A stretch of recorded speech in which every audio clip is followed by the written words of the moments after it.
Saudara Ketua Badan Anggaran DPR Said Abdullah menyebut anggota DPR yang dinonaktifkan masih menerima gaji.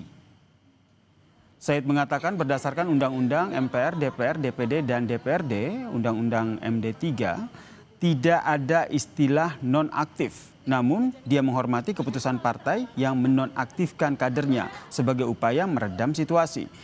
Dia menambahkan, mengacu pada peraturan tentang tata tertib DPR, anggota DPR yang diberhentikan sementara masih mendapat gaji.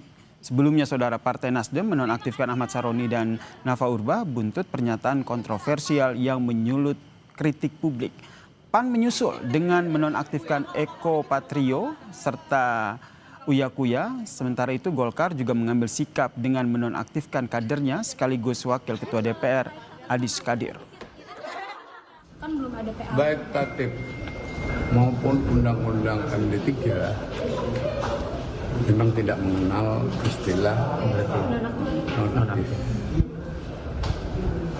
Namun saya menghormati keputusan yang diambil oleh Nasdem, PAN, Golkar.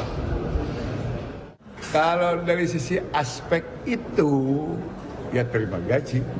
Secara teknis dan aturan. Iyalah.